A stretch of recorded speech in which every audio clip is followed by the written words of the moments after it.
Welcome to the garage. My name is Buck. I have Squib across from me. Howdy, howdy. And today we're talking about one of my favorite topics, Squib. We're talking about sporting optics. This is definitely your realm, Buck. This definitely will be a big knowledge episode for people, I think, myself included. Well, and I'm glad for season one we could choose some topics that we could definitely get an hour episode out of.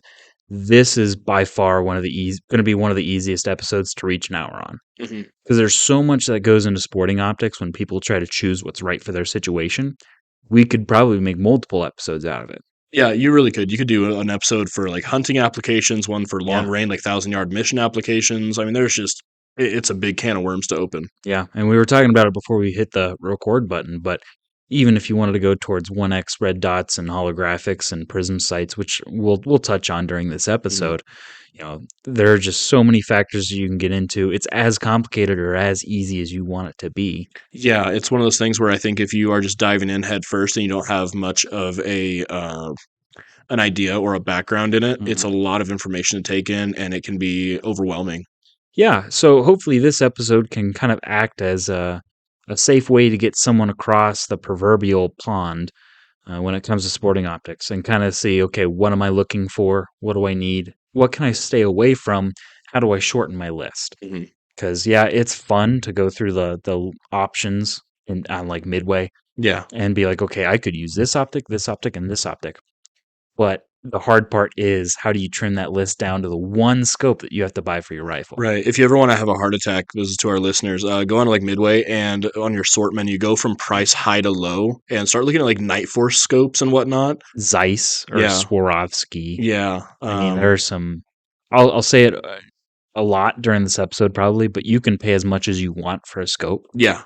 And not getting too deep into it because Yeah. we're still in our intro, but like you can pay as much as you want for a scope. Yeah. I'd always heard the kind of rule of thumb that, whatever you pay for your firearm, you want to pay at least that much for your optic, depending on your application. And a few years ago, I'd been like, I don't know how you're going to spend more than, $500 on glass. It's real easy.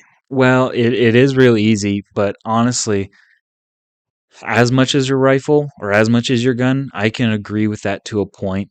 But even then, I think the optics market has gotten to a point where it's so efficient and it's so market driven. There are so many big players in the game Yeah.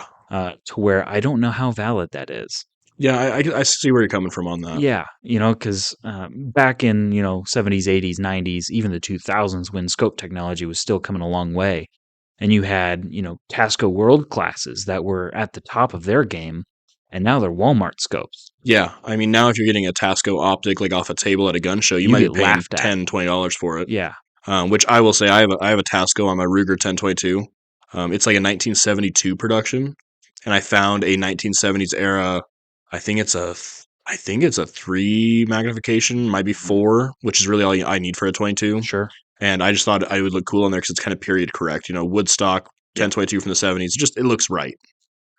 So, but with tradition, Buck, should we go over what we've kind of acquired or what we've done this past week? We should. I think so. I'll let you start, Squib, because Well- as usual, I don't have as much. I'm not I- as active as you are. I don't have a whole lot. I mean, I do have one big announcement. I had the announcement last time that Mrs. Squib and I are having a little squib. Congratulations to Squib. Everyone. Very stoked. And it was time to make her officially Mrs. Squib. So we are now officially engaged as of yesterday. a So lot happening in this man's life. Everyone. yeah, there's just a lot of changes for both of us. There's a lot of changes going on Oh, for both sure. of us. Yeah. Ever changing world. Well, that's very exciting. I'm very happy for you. Thank you. I'm stoked. I'm really stoked. As far as what I've actually done gun wise, all I've really done this past week is I ordered a new pistol, full size duty pistol. We went with a Smith & Wesson M&P 2.0. It is the 4 1/4 inch barrel, but the 17 round mag. I wanted another full size duty pistol that wasn't a steel frame because the SPL1 tactical I've been carrying, man, that weight was just really starting to get to me. I think if you do it in like a drop leg, or if I was wearing like an Alice belt with suspenders, wouldn't bother me at all. But I'm not going to wear that around 24/7. So I went with that Smith & Wesson. It should be here in a couple of days. I went with flat dark earth because everything else in my safe outside of my Uberti is black. So I wanted a little bit more color. And then also, my lady gave me an early Christmas present. These are from a company called Shinesty or Shinesty. I'm not sure how you pronounce it. But these are the Boston Teabag Party. These are like those cool guy underwear that have the nut pouch, we'll say. Mm-hmm. And they did mention on this that it is Boston Tea Party themed, and there are 342 counts of teabagging on this pair of You underwear. can't. So just so everyone, it's a shame it's an audio only podcast. This is such a ridiculous looking pair of underwear Oh, of they're just ridiculous. repetitive, like Sam Adams characters Yeah, just teabagging the hell out of. there's a guy with a mullet flexing with what looks like a Hmm. 12 pack on his arm. I mean, it's just they're fabulous. If My you asked an AI to create an image of a Murica person, Yeah, like every image it would come up with is on this pair of underwear. absolutely. I see George Washington booing a couple of redcoats that are down and out, so it makes me happy. So early Christmas gift from my lady, from Mrs. Squib. So That one made me chuckle when you brought yeah, it in. and I didn't really have anything else to bring this week, so I'm like, these Yeah. got to go. Oh, that works. So what about you, Buck?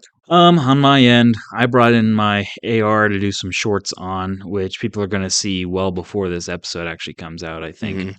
Hmm. I wanted to give a perspective of what kind of, for the listeners, what your hosts are running with their firearms. I brought in this is my coyote gun. Okay. So AR-15. It's an Anderson lower that I built just with a parts kit and some selective parts that I wanted, like an improved trigger and my own butt stock. And then, people are probably going to laugh at me. I have a Bear Creek Arsenal upper on it, side charged 5.56. It looks really nice though with your stainless barrel. Yeah, stainless, spiral fluted barrel. I do get half MOA to 1.5 MOA, depending on the day, depending on the ammo. It's honestly a pretty standard AR from what my experience is. I know the reputation that Bear Creek Arsenal has, but as someone who hasn't always had the money to go with something more expensive, Hmm. this was one of the very few options for me. Buck will buy 3 Andersons to my 1 Colt, but I bet you with what you've done to this rifle and as great of a shooter as you are, you're gonna run neck and neck with that Colt, no problem.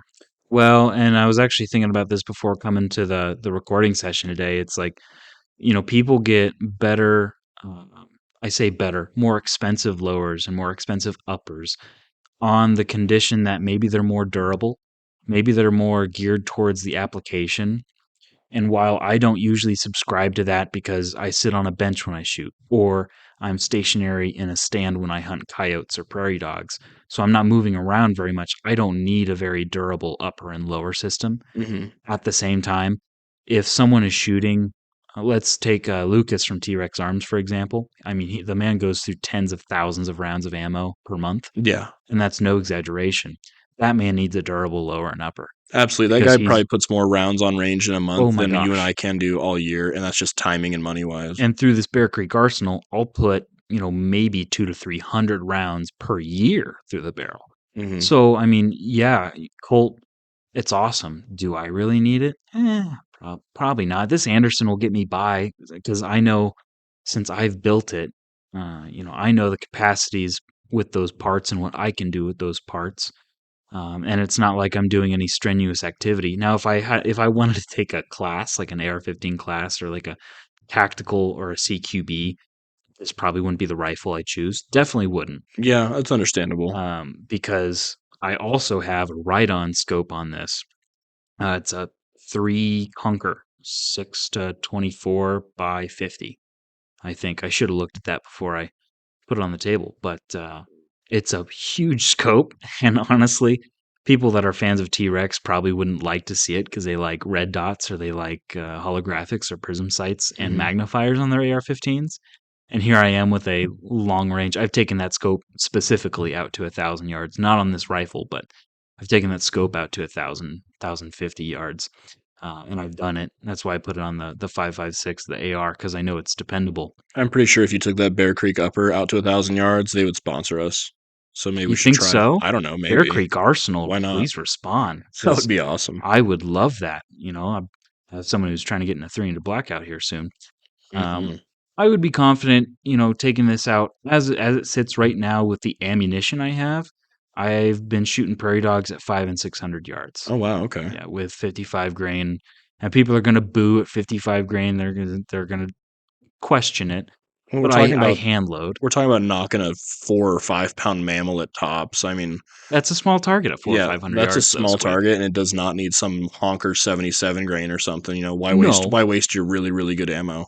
sure, but 55 grains get tossed around in the wind pretty Yeah, ridiculously. yeah. But what I'll say is I hand load. I've tuned a hand load to this upper, which is the only reason I got a Bear Creek Arsenal in the first place. Because I'm not using factory ammo. I'm not depending on the pickiness of a barrel. I'm loading for it. So I have a hand load that shoots half MOA out of this barrel. Half MOA at 500-600 yards is 2.5 to 3 inches. And if I can get that in a height disparity, that dog's dead every time. And Hmm. coyotes, even more so. I have a bigger margin of error there. So Absolutely. I've shot at prairie dogs and I've shot prairie dogs at 500 and 600 yards with this rig.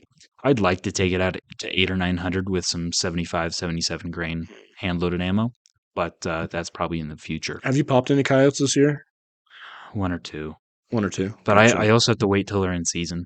I don't Yeah. have to, but I want to because um, pelts are nice to have and they're best in the winter. Yeah. So I was going to take some shots at a few this last year with a 22 250. I have that Remington 788, and it was during deer season, and it was early enough in the morning. I figured if I popped these coyotes, I'm going to ruin any chance I have of getting yeah, deer.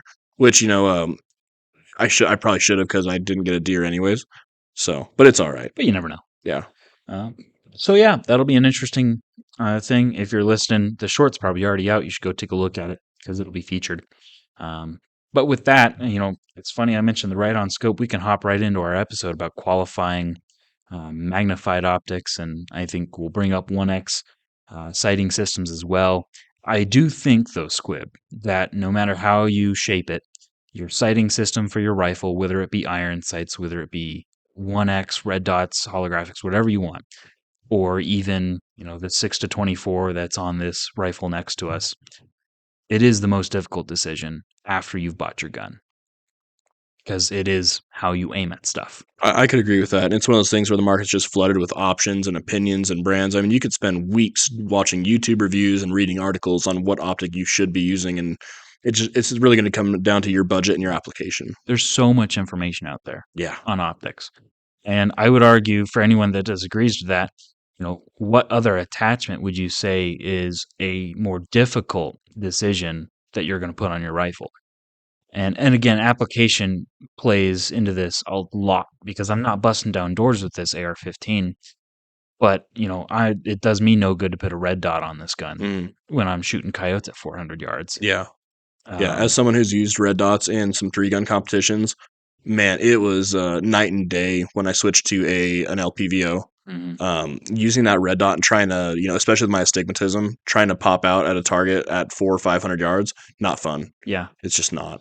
And so our flashlight's going to be that picky. Our bipod's going to be that picky.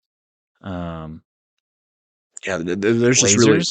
I I mean, mean, just some what else people. do you put on a gun squib? That's where my inexperience comes in because I Yeah, put bipods and rifle scopes on hmm my guns. I mean, some people might argue that your fore end or your heat shield, whatever you're going to put on that fore end, is going to be important, but it's going to come down to: do you want M-lock? Do you want key mod? Do you want quad rail? And so once you narrow it down from those three, it's okay. How long do you want it? Hmm.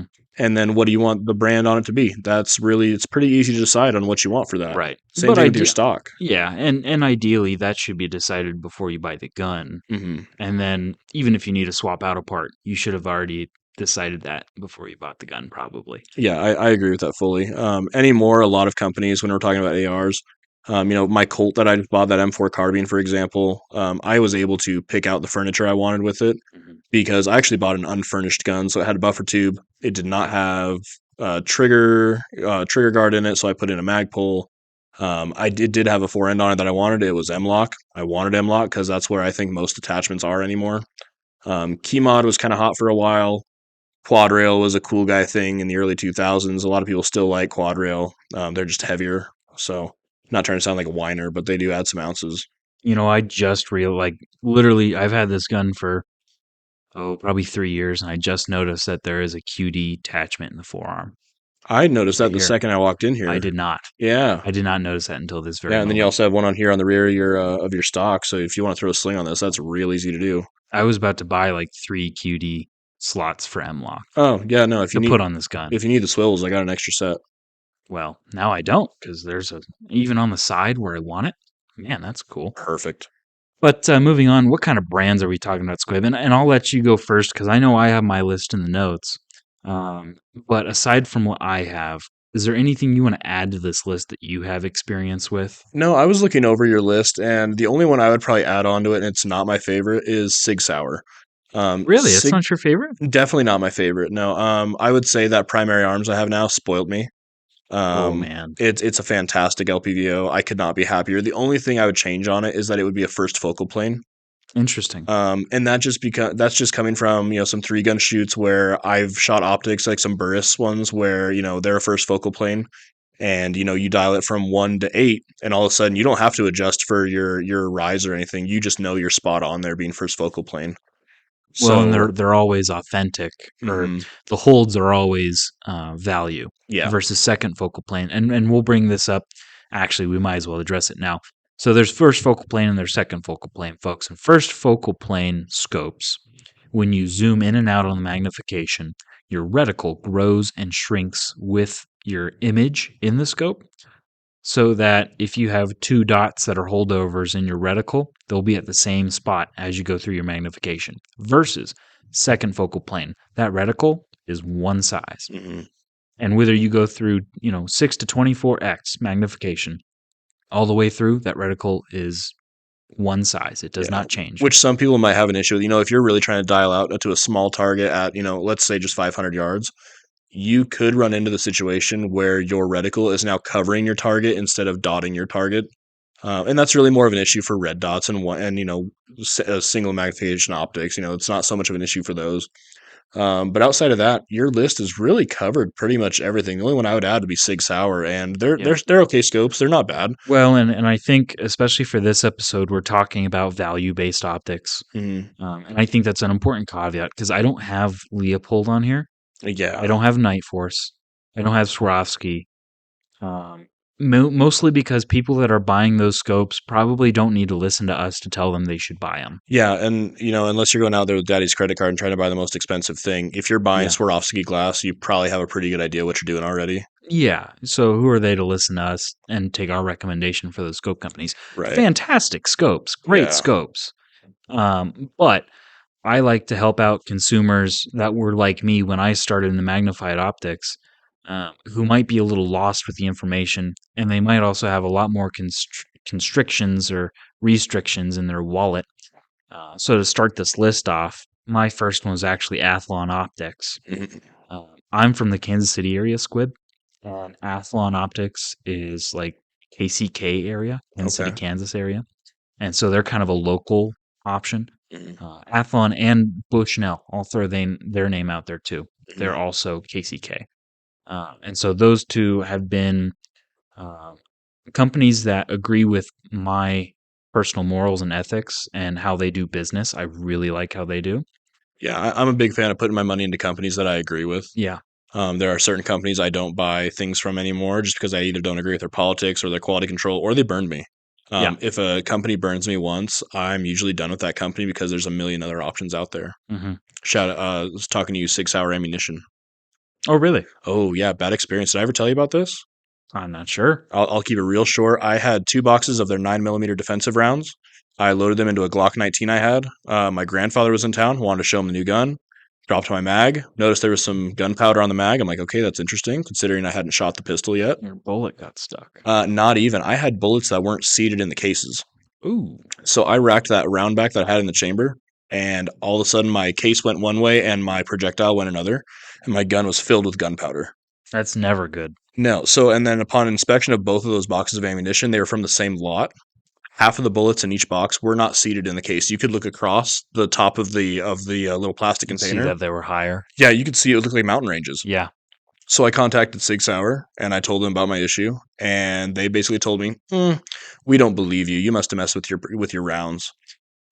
And like at one end, I do kind of get it. It's why you as a gun dealer can't take returns on ammo. Yeah, too much liability. At the same time though, like to SIG, for them to say that they don't believe you? Yeah, and they were both boxes were out of the same lot number, and I think that's what my issue was, is that, I gave them the lot number and the product number, and they just pretty much wrote me off. And I wasn't asking for free ammo. I was calling to let them know, Sure. hey, this is an issue. Well, and at least not even the free ammo, just say, hey, apologies that this happened. While we can't take back the ammo, what's your address? We can send you like a hoodie Yeah, or like send me a voucher or something. But or like even I'd be even happy with a sticker yeah, because but just 9 mil is 9 mil. they Who cares? completely wrote me off, Yeah, and so huh? I have not bought any Sig Sauer ammunition since then. I just do not trust it, and I don't trust their ammunition quality control. And that was probably 5 years ago. And you know how much ammo I buy, I do. so they've missed out on more than a couple dollars from me. Yeah. So is that also the reason why you won't touch Sig Sauer scopes?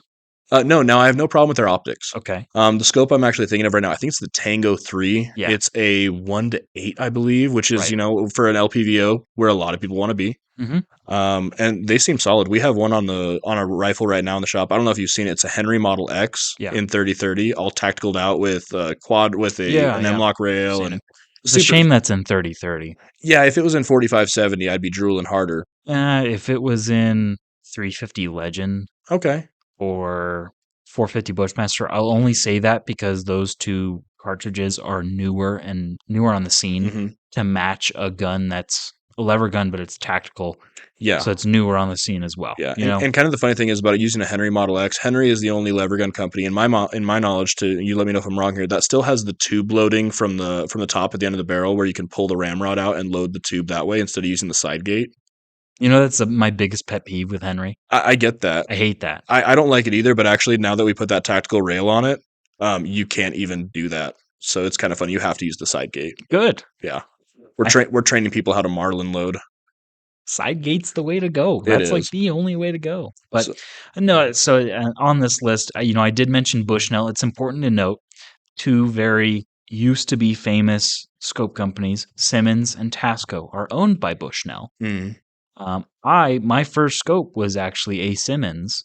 It was a Whitetail Classic. okay. Now it's called the Pro Target, but it was a 6-24 by 44. It was a Midway USA exclusive, Mm, mil dot reticle, and that was my first. It was $130.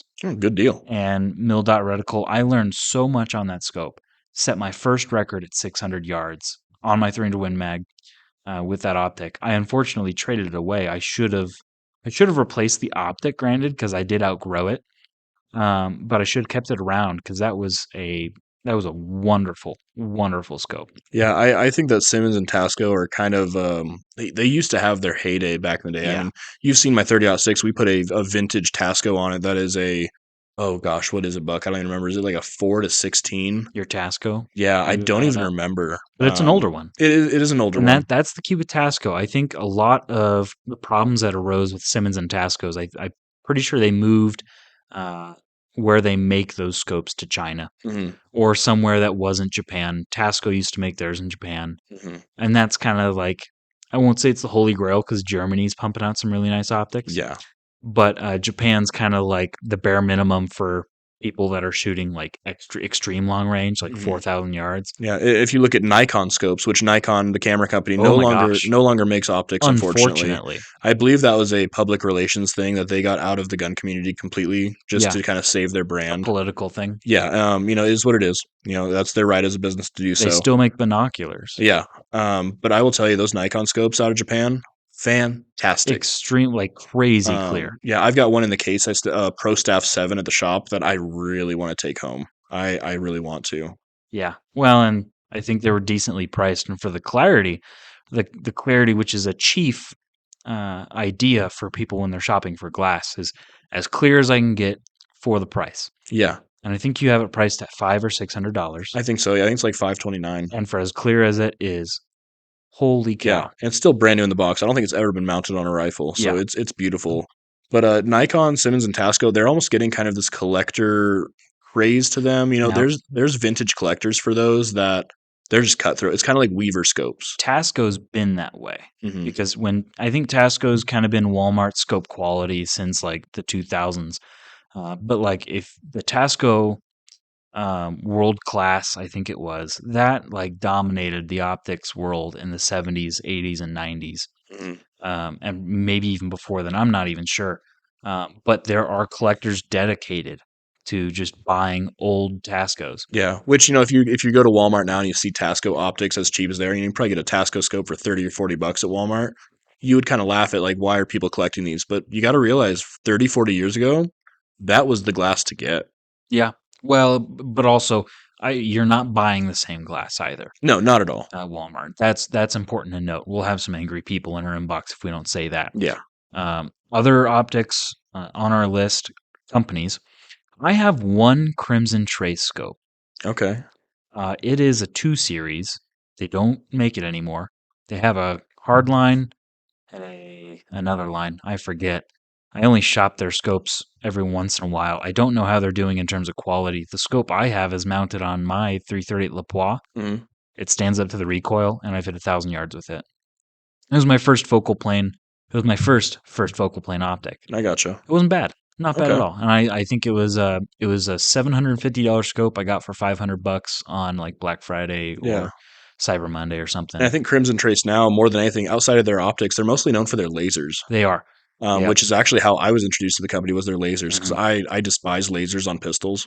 Really. I do. I don't believe in them, and that could be an issue we talk about in another episode. But yeah, don't put a laser on your pistol, folks. It's silly. Yeah. So they started with that, and then I think now they're focusing a lot on red dots, especially pistol mounted red dots. Mm, They're putting out some interesting 1x solutions for yeah, sighting. Uh, I do want to talk about primary arms yeah, because I have had an absolute ball working with this company for yes, some of the reviews that I've been doing. They have been very generous in the sense that they're fast to reply. Um, they've sent me out a couple of units. I have not had a unit yet that has tested badly. Um, and I had a 1 to 6 I tested. I had a 1 to 10 that I tested, which I actually recommended that to you. yeah. And I And was super happy for your recommendation because yeah, that's what's on the Colt now, and I could not be happier with an optic. I yeah. really couldn't. And then 3 to 18 I reviewed for them. Absolutely phenomenal. I can't remember. I'm pretty sure I took that one out to 1,050 as well. Wow. Okay. So on a 3 to 18.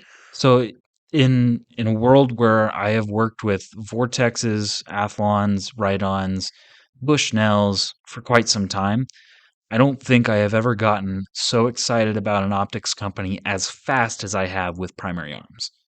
They've really, in the past 6 months, they've climbed my list to be pretty impressive Mhm. in their reticle technology, if anything. Yeah, I mean, Primary Arms is just a fantastic company with fantastic products. I mean, I don't think I have a bad word to say about them. Hmm. I could not be happier with the optic I had for from your recommendation. And I did have a warranty process that I had to go through. And granted, I did have to check up on it once, but it was on the auto live battery Mhm. that I skipped a thread on during the testing. Actually, it was after the testing; it wasn't even during. So it wasn't even anything in the test that was the result. And it was just so new that I think they had to kind of double check to make sure my story was authentic. Yeah, And yeah, then they were like, "Okay, yeah, we'll send you out a unit." yeah. But as I recall, you just sent them pictures, and they were like, "Okay." After some investigation, this makes sense. Okay. Well, I sent them pictures, and then they sent me a label, and then I sent it to them. I'm pretty sure their engineer probably looked at it and was like, "Why does it have plier marks on it?" Mhm. And I had to explain to him, to get a skipped thread off, we had to use pliers, Yeah. and it kind of ruined the auto live battery cap. Mhm. But it was locked in there. Yeah, but I think from between the email starting that conversation with the warranty and getting the product back, wasn't that just a couple of weeks? Yeah, I think 3 weeks, maybe. It might have been less time. In my mind, for a warranty claim, 3 weeks, that ain't too bad. Not bad at all. Especially for a product that I don't is that available on the market now It or is. okay. And it was when I started the warranty process, but it was only on the market for about a month. Right. And so honestly, I didn't even know if it would have been on back order at that point. But the AutoLive battery cap, if you guys don't know, it's a automated illuminator. So it shuts off your illumination after 2 minutes of inactivity, saves batteries like nothing else. Mhm. Fantastic feature. It's a storage solution. I wouldn't say it's in the field solution. Definitely a storage because 2 minutes, Yeah. and it is pretty sensitive to Mhm. movement, which I'm actually very glad for. Um, but it was brand new in October, and I think I started the warranty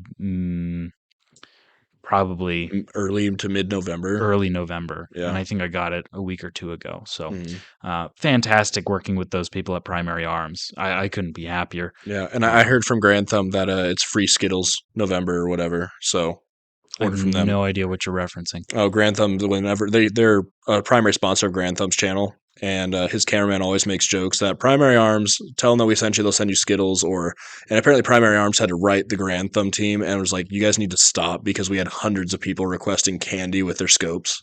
So I just I love I love that it became mainstream where it's Primary Arms going to send you candy. No, they won't, but they send you really great optics. That So is crazy. That's awesome. That makes me want to shop Primary Arms Optics because I'm always on the market for scopes, yeah, I mean they got a sense of humor. That's just and a they cool do. company. Yeah.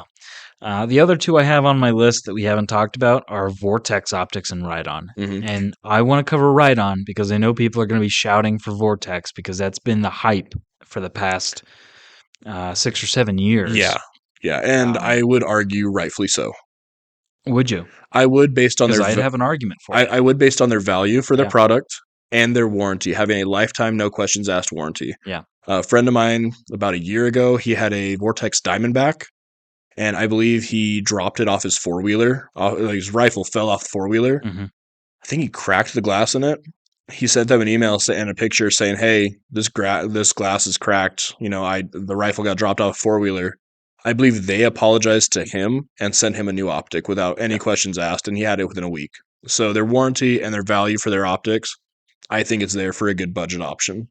I purchased a Vortex Venom, and I know I was going to talk about Ride-On first, but we might as well hop into Vortex. I do really want to talk about Ride-On, but um, I bought a Vortex Venom 5 to 25 by 56, 34 millimeter tube, big boy. I Hmm. love that scope. Absolutely love that scope. Came with a put on throw lever.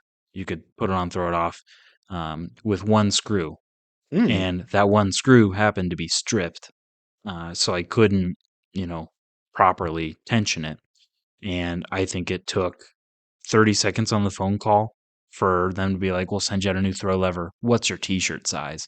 Oh, And I'm like, nice. I didn't expect this. And so I got the package, and yeah, they put together a little swag kit for me with the throw lever. And honestly, they gave me two throw levers. Oh, heck yeah. So I'm like, wow, now I have an Yeah. extra. I will say working in a gun shop, the gun swag is probably one of my top three favorite things about my working in my job. I Hmm. mean, it's the random hats and the t-shirts Yeah. and the stickers and keychains. It's cool gun guy swag that unless you're going to SHOT Show or you have a really cool gun shop that's just going to give it to you, you're not going to get it elsewhere. Right. So my experience with Vortex on that side of things has been awesome. I did reach out and ask if they wanted to do any scope reviews, and they didn't want me to drop the scopes on concrete, Squib.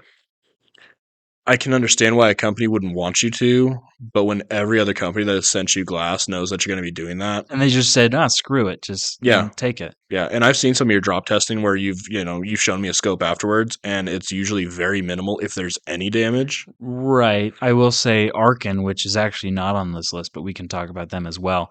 I had an EPL, and that was a max mag range of 24 as well. I think that one got a massive dent in the bell Ooh. from the drop. That one did not. It didn't take very well. Mm-mm. But Vortex, they straight up told me like, if we do send you out one, you got to send it back, and you got to send it back without any dings, dents. Like you can't do a durability test. Oh. So I just told them I'm just not gonna do one because Yeah, I mean that's one of the parameters you test for in your reviews, so I can yeah, see why it just wouldn't interest you. and there's a reason it's a review and not wow, look how nice this box is. Wow, look how nice this scope looks, Yeah. and not it's got to be this is how it performs. This is how it performs after being dropped on concrete from head height. If it can pass that test, it should pass most people's checklist I on agree. durability concern. Yeah. So, and yeah, kind of like 6 hour, I get it, but also like, did you have to go about it like that? Mhm. Arkin Optics, they've been coming up hot and heavy on Vortex's trail as being the newest budget optic option. Their QC has been exceptional, and I think that's something that they've taken a lot of advantage of because I don't think Vortex has followed up with their QC on units out the door because of their VIP warranty. And it makes sense, when you're already saying, we're gonna replace it without pretty much any questions asked. Hmm. if they end up getting, however many calls or emails a month saying I need a new scope, it's just worth it to them, I guess. So it makes Yeah. sense. And the one thing I hear from people who don't like Vortex, and this is not to say that I like or dislike Vortex, but there's a reason there's a VIP warranty. People say that the reason there's a VIP warranty is because you're going to use it. Hmm. And while I don't altogether agree with that, I can say that, yeah, there's probably some QC that went downhill at some point once they started getting popular. I think that would be natural. Granted, Arc and Optics has come up, and their QC is exceptional. Their internals are all brass, if I remember correctly. If I'm wrong, please roast me in the comments.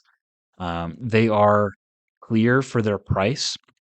I will critique the EPL I had an absolutely god awful eye box.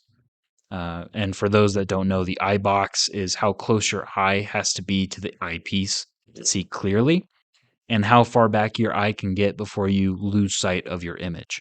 So it's measured in inches, and a good eye box would be, let's say, 3.5 to 4 inches worth of space for you to see your image.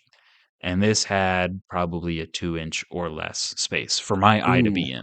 And that's just asking to get, your eye socket with a really cool bruise and get raccooned. Well, and that's not saying that that's 2 inches from the scope. That's saying that I have 2 inches of room for my eye to travel for that image to still be clear. Okay. I'm still far enough away from the scope. I'm not in danger.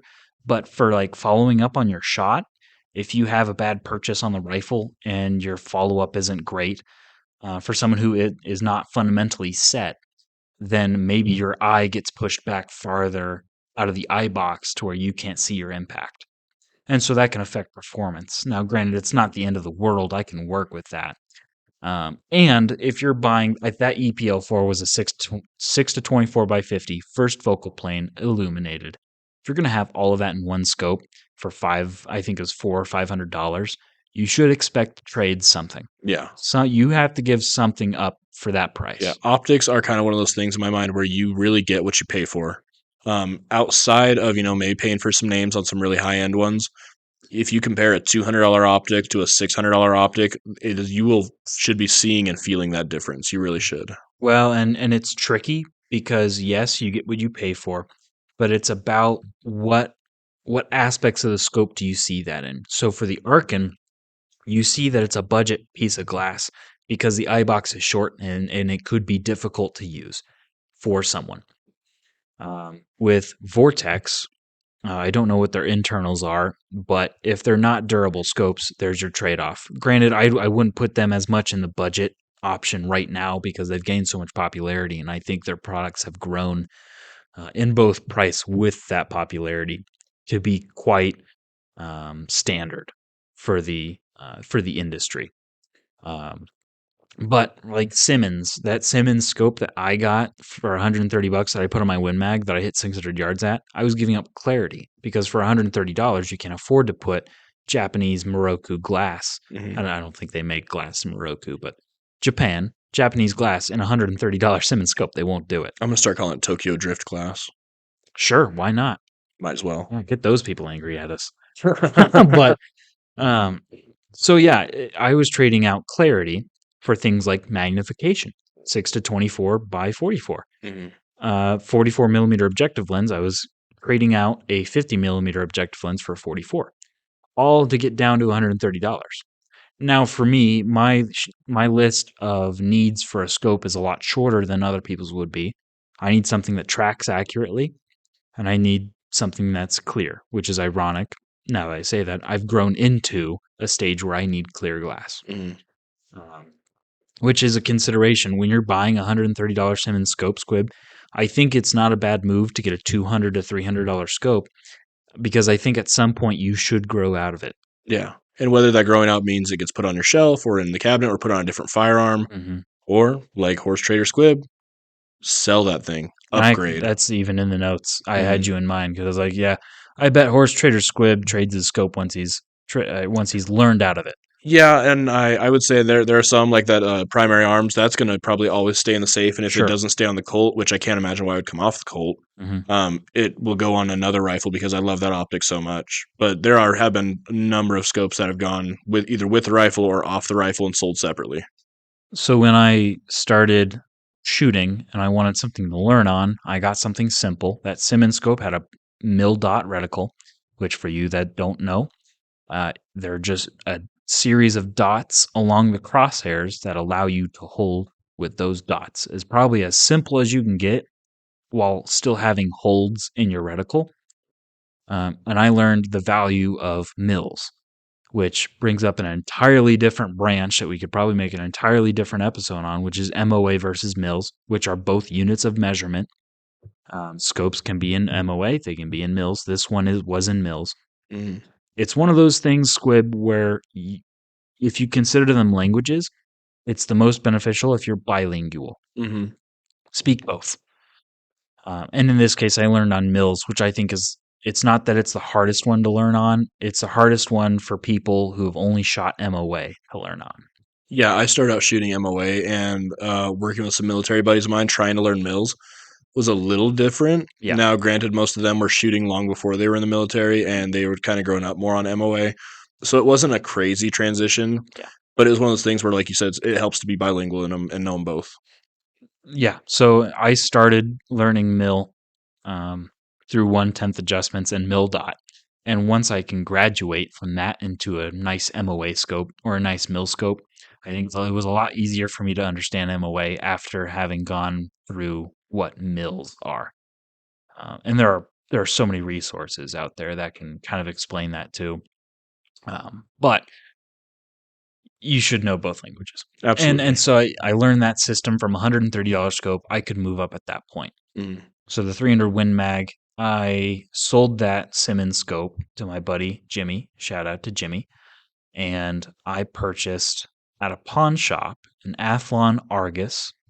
It was I think it was a 6 to 32 by 56. Mm. First focal plane optic.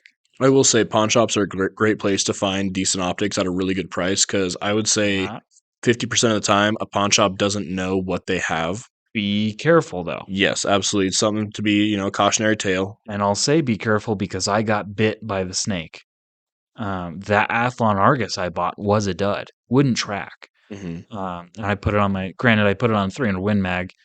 It was on a Savage Axis in 6.5 Creedmoor. So I bought the gun and then later, sold the gun for about as much as I bought the entire package for. And I kept the scope and I kept the bipod on it. Someone put an Atlas bipod and this, I think it's an 8 to 32 by 56. 32 magnification, Squib. That's a lot. And like, what?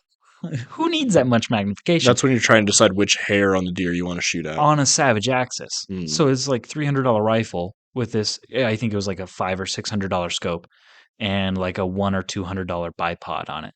So I bought the gun, sold the gun, kept the scope, kept the bipod. And like, I did pretty good And on still it. came out ahead. Oh, sure. Yeah. But that scope ended up being a dud. Granted, Athlon has what I would say the same VIP warranty that Vortex does.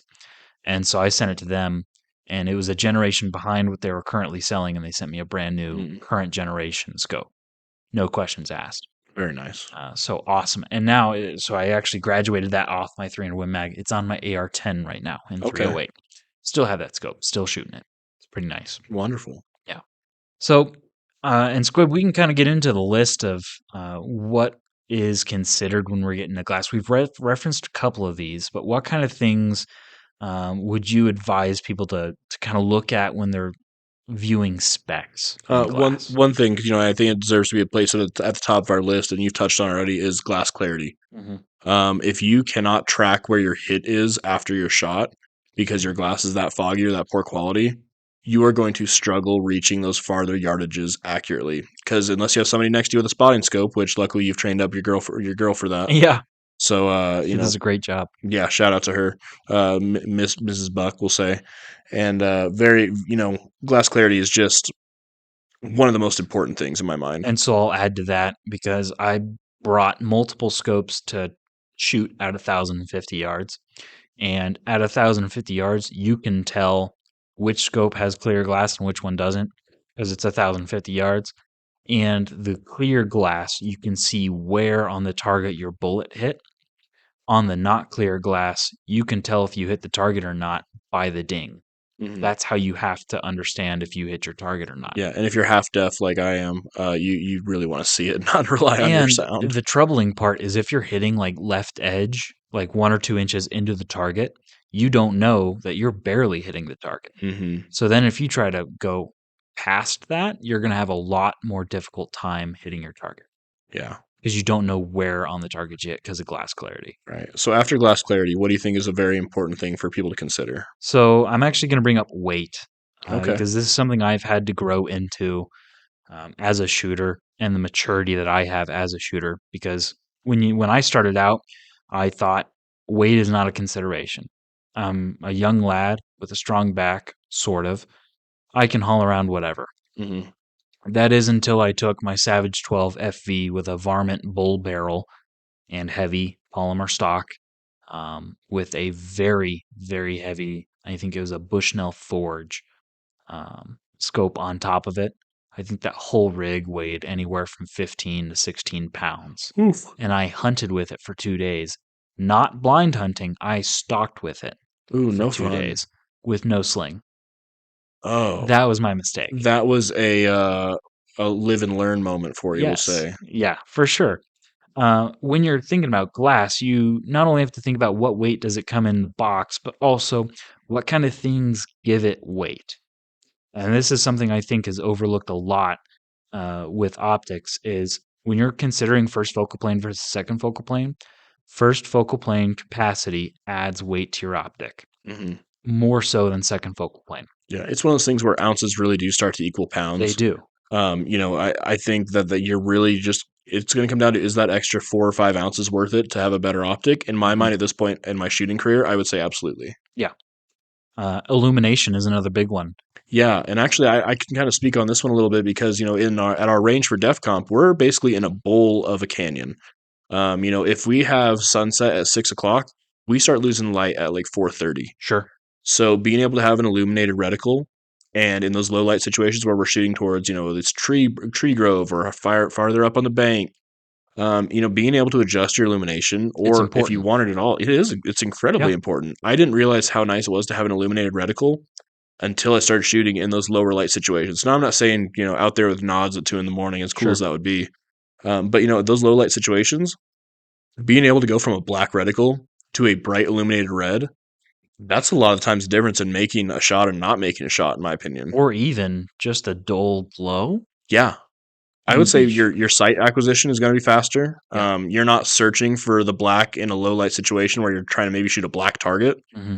It just having that illumination, that's a game changer. I Yeah. think if you're going to do any sort of low light shooting, whether it's dusk, dawn, coyote hunting, whatever, an illuminated scope, fantastic way to go. And I think it's something that's definitely worth your extra dollar. I'm glad you spoke on that because I actually don't use any of the illumination in any of my scopes, Mm, which it's weird to think about, but I don't. And maybe that's because growing up, illumination wasn't really an option we could afford on any of our scopes or that we wanted, to be fair. hmm. So I don't, I have a lot of scopes that have illumination. I don't use a lot of scopes illumination option. I got you. But you have it as an option should you need it. Sure. Oh yeah, but I also understand, if I have a first focal plane optic and it has illumination, those are probably the two biggest features on that scope that adds weight to it. One of those things where it's better to need it and not have it, or Yeah. yeah, have it and not need it than need Right. it and not have it. Oh, we knew what you were saying. Yeah, it's kind of like our bread and butter or our Oh, bed and breakfast Yep, first that's our bed episode. and breakfast, Oh man. God, you had to bring that up. Yeah. So a good example of this is my Athlon Argus.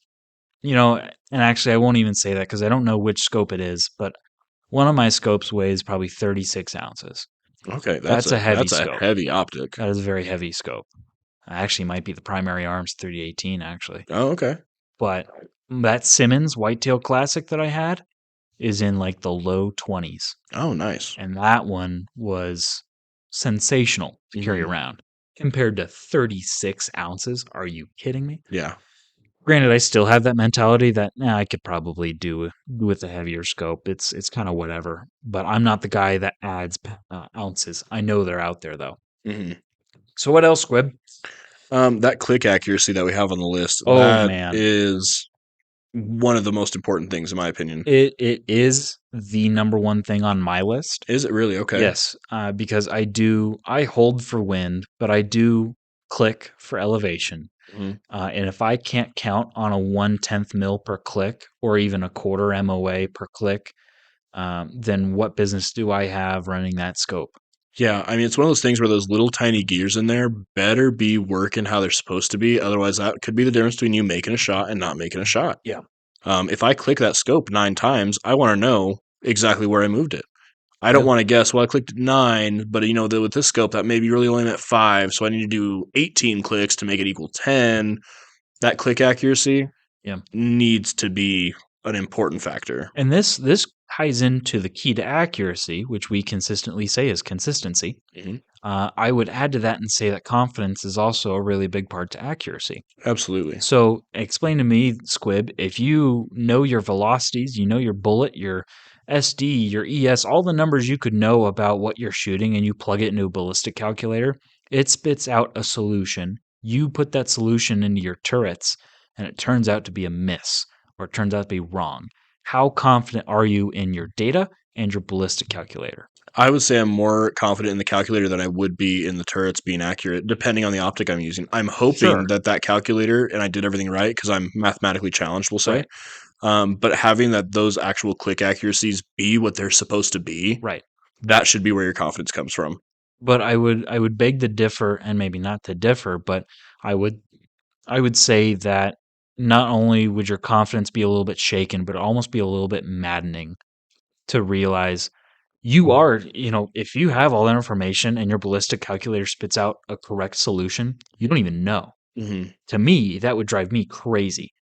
Um, if I make a miss, is that a mistake on the calculator? Is that a mistake on my data? Is that a mistake on me shooting? Is that a mistake on my optic? Is that a Hmm. mistake on my gun? There are so many variables there that Yeah. it could be.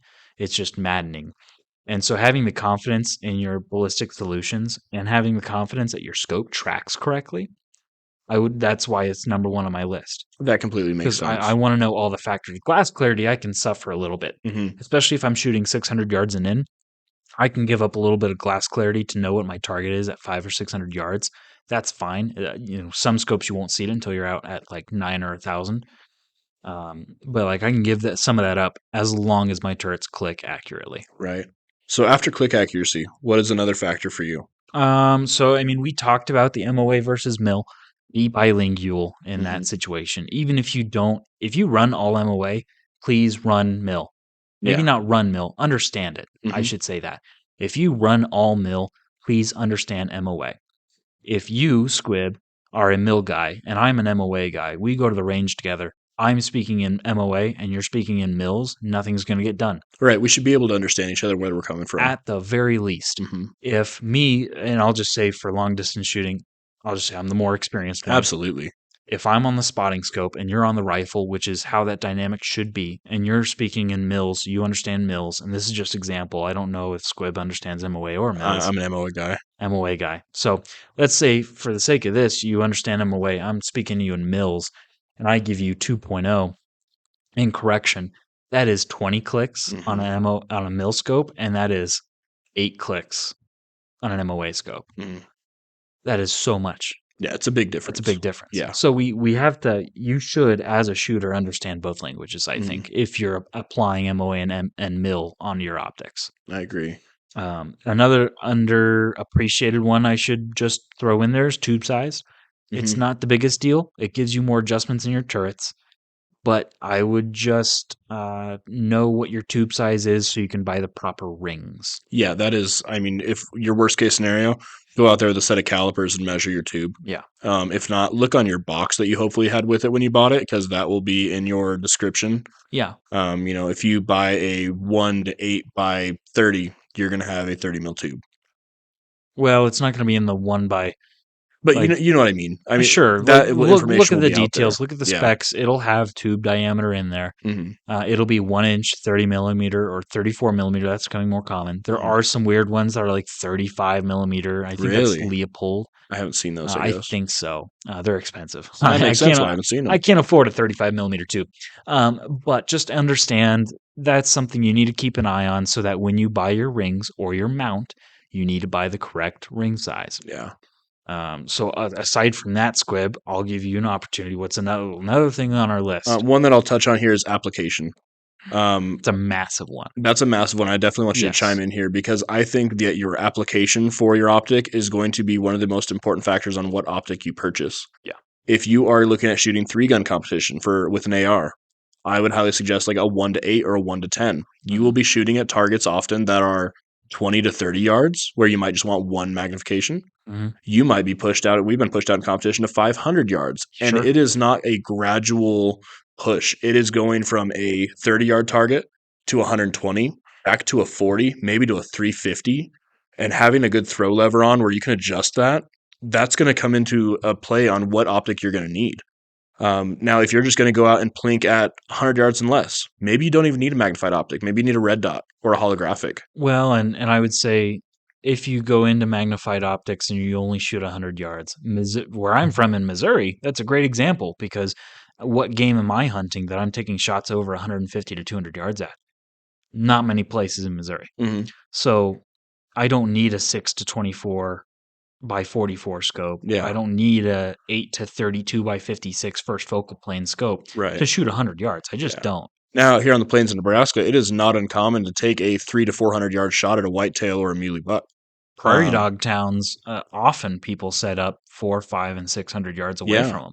yeah. I mean, it's really going to depend on what are you going to be doing with that Yeah, rifle, and that's going to determine what kind of optic you need, or at least a really good starting place for what you need to be looking at. and I think a great thing to bring up would be if you were to bring your AR-15, if you were to bring it to the studio today, like I brought mine, you put them on the table. They both shoot 5.56, 2.23, Hmm. both drastically different rifles, Yeah, incredibly different. insanely different Yeah, rifles, down to the attachments in the lower. I mean, you hmm, would have a different buttstock, a different yeah, trigger, you would have a different handle. yeah. I'm looking at yours sitting here, and I don't see much that we have in common other than the caliber. Yeah, We honestly, just because really don't, mine's a side charging system. which Yours is is awesome. rear charging. It is honestly.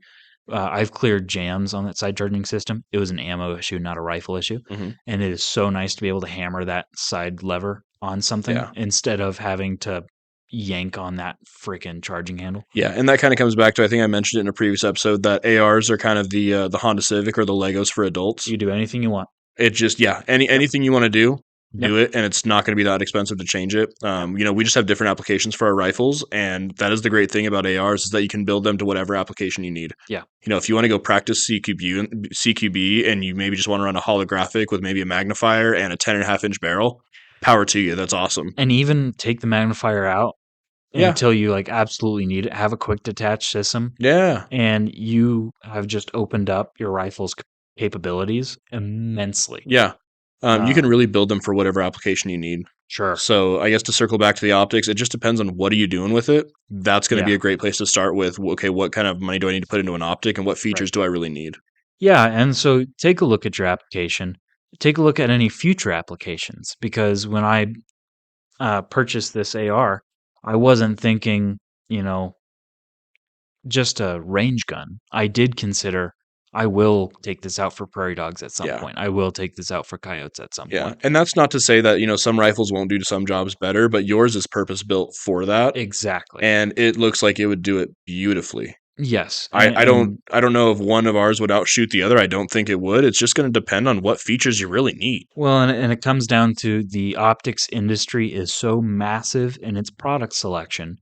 You cannot go into it blindsided and not know your application, what you're going to use it for. You're Yeah, going to end up with the wrong product. yeah, and you're going to end up buying 3 or 4 different optics and spending thousands of dollars you really didn't need to, and you're just Yeah, going to have a cool optic cabinet like Buck, full of stuff that you aren't having mounted on anything. that's fair. It's all mounted on stuff, Squib. It's just Oh, is how it? much am I shooting? Okay, I figured you still had I a got bunch a, still in the I cabinet. got a lot of guns. It's That's just true. how many am I shooting at one time? Fair. The last two things on our list I want to bring up are magnification, and this one was tough for me to put on the list Hmm. because I was raised. Thank you, Dad. Um, Papa Buck, shout out. I was raised to believe that magnification's king. You want as much as you can get. You want to be as close to your target as you can get I through the grew image up of a on that scope. as well. And it is a fallacy, people. Hmm. You do not need that much magnification, especially if you can save a couple bucks going with the same scope, just a lesser magnification. Do it. Yeah. I took that primary arm scope. It's a 3 to 18. It's been out to 1050. That right on scope on that AR-15 I have in the studio here has been out to 1050. Well, that one's a 6 to 24. The other one's a 3 to 18. They've both done it. Guess Hmm. what? You can do it. Yeah, absolutely. A lot of that's going to come down to your fundamentals as a shooter, which we've talked about in previous episodes. It's really, magnification is not king. There are a No. lot of things that are more important than having an extra 4 levels of zoom. And the reason we have it in this list is that it's something to consider. So even if you're considering giving up one of these factors, maybe look at your magnification first and see, Hmm. do I need this much magnification? Yeah.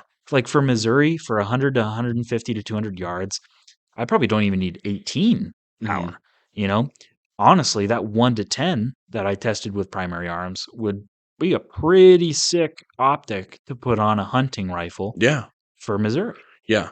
Now, out here on the plains of Nebraska, I mean, I haven't taken a deer at more than 400 yards, but I Sure. don't think I need more than, I want to say I'd be happy with 16.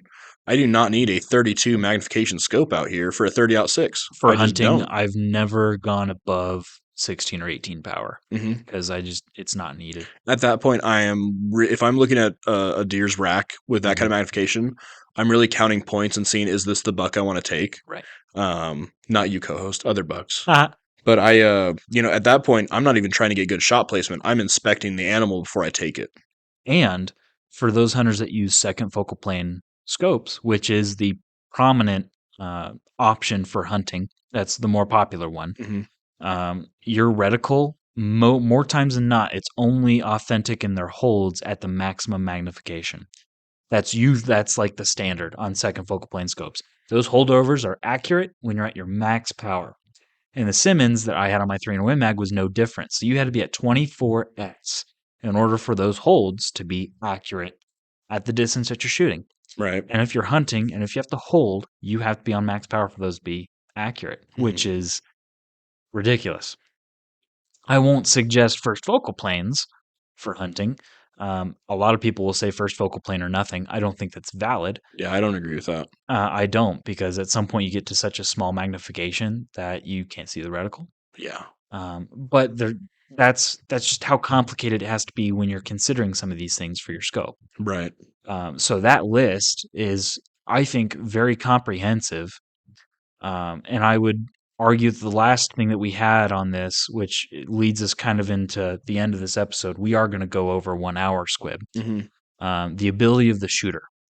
Yeah.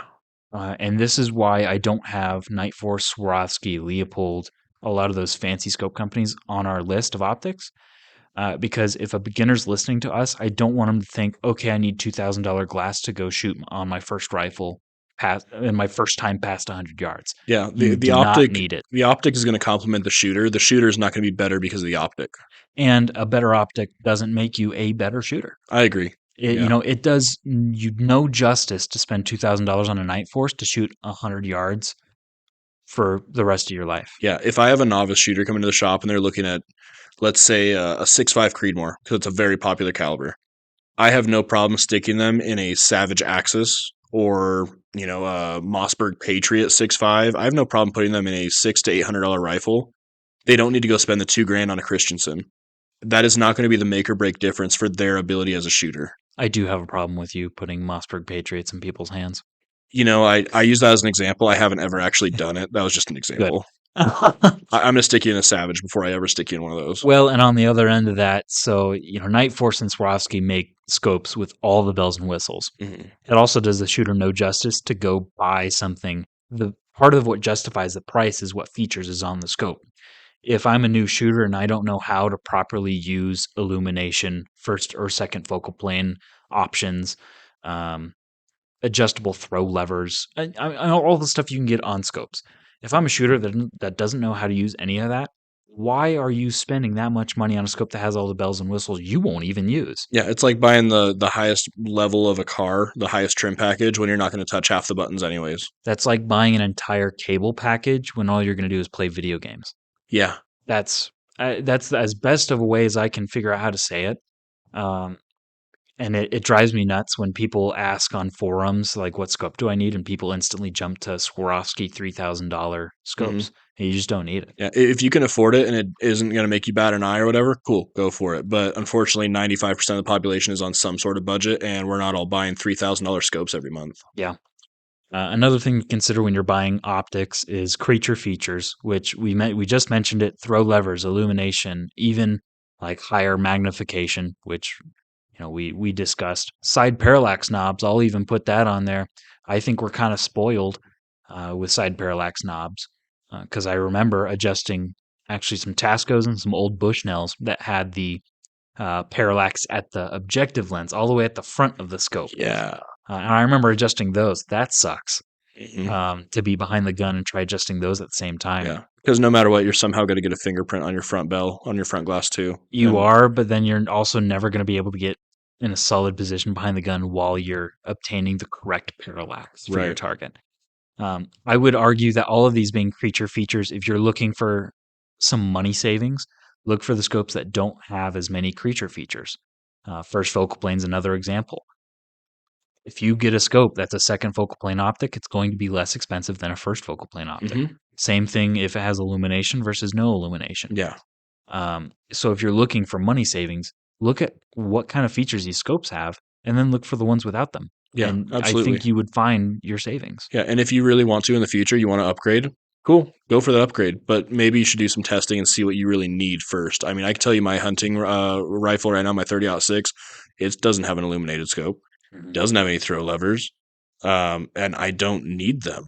But now on my Colt M4 carbine, I have all the creature features I can get. Right.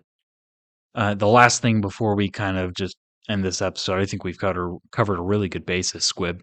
Uh, I want everyone to know that you shouldn't let anyone tell you which focal plane to start on.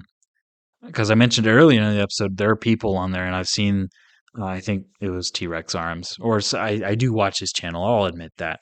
Um, but a lot of YouTube comments and a lot of forum comments saying it's either first focal plane or I'm not using it. Hmm. And I hate that take. Yeah, That's a dumb take. I'll say that, Squib. yeah, that's kind of like saying you should only buy this brand of rifle or you should only use this weight of ammunition. And it's the goal of this podcast to turn people into more well-rounded gun culture people. And it starts with this.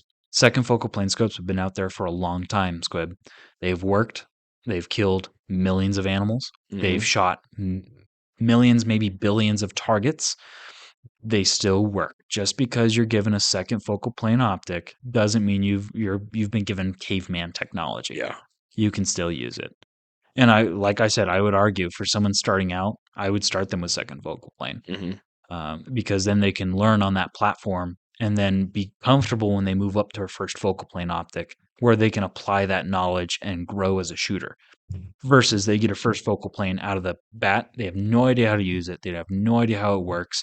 It's intimidating, it's frustrating, it makes it a longer process to get used to. I So, fully agree with you, Buck. thank you. That's one of the things we agree on, folks. That with that message, I will end it here, Squib. Yeah, I do want to say one last little thing here. This is optic episode has been great for learning for a lot of our listeners, hopefully. Yeah, But I do want to counter it with no matter what, before you get into optics, you should be learning how to shoot on iron sights.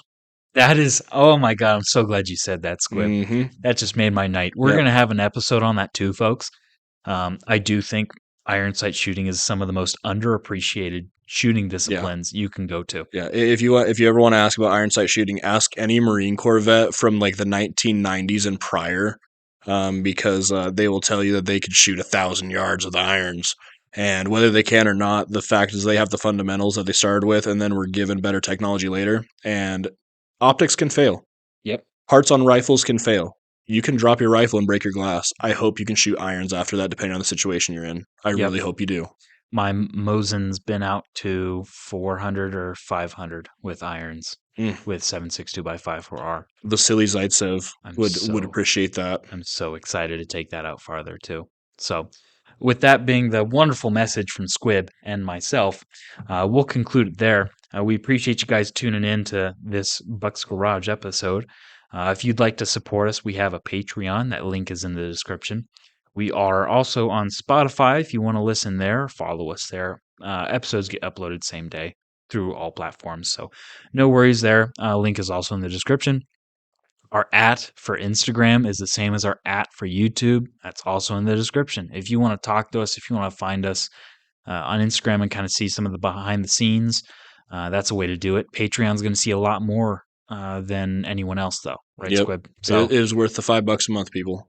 we'll make it worth it. However we do that, and I think that'll be driven a lot by our Patreon supporters. So keep that in mind when you're considering, supporting what we do here and kind of helping out the gun culture. In that case, Squib, do you have anything else for the listeners? Nope, I think that's it, Buck. All right. Well, we'll see you next week. Like I said, we appreciate you tuning in to Buck's Garage Podcast. Later.